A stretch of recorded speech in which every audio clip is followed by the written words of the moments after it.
Allez, aujourd'hui je vous emmène visiter le musée des Beaux-Arts de Rennes. C'est parti!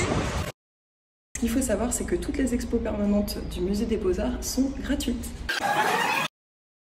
C'est parti, on commence la visite, suivez-moi. On a le tableau d'Hutton, qui est une représentation du musée des Beaux-Arts en 1900. On a la descente de croix, le nouveau-né que nous verrons dans la visite.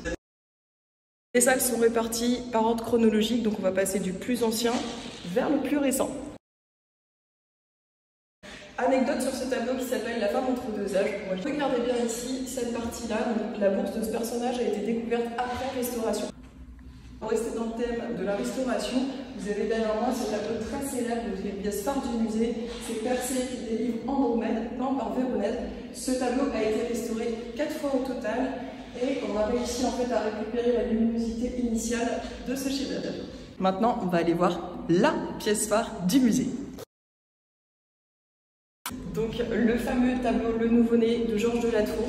Particularité de ce tableau du XVIIe, c'est que vous le voyez certainement à l'écran. La particularité, c'est que notre œil est attiré directement ici, sur la tête du nouveau-né. C'est ce qu'on appelle un clair-obscur. Le peintre a réussi cette technique à attirer l'œil du spectateur là où il veut avec la lumière.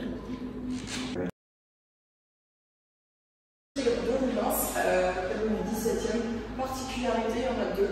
On a plusieurs animaux sur ce tableau, on a des tigres, des pumas, des chevaux.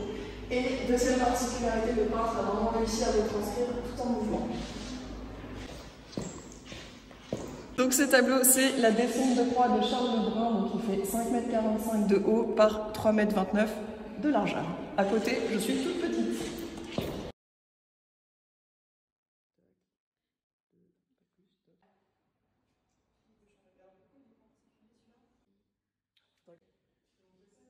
Je suis contente de vous montrer mon tableau préféré, celui de Narcisse Chailloux. C'est le portrait de Manoris. Vous allez comprendre pourquoi je l'adore, celui-ci.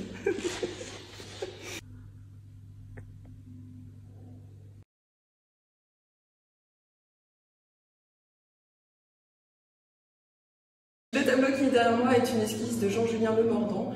Ça va certainement vous dire quelque chose. Il s'agit de l'esquisse du plafond de l'Opéra de Rennes. On va voir la momie maintenant.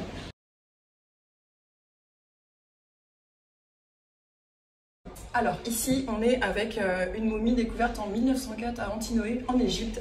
Particularité de cette momie, c'est que c'est le plus ancien portrait du musée, puisque le linceul a été peint et on voit encore très bien le portrait de cette dame.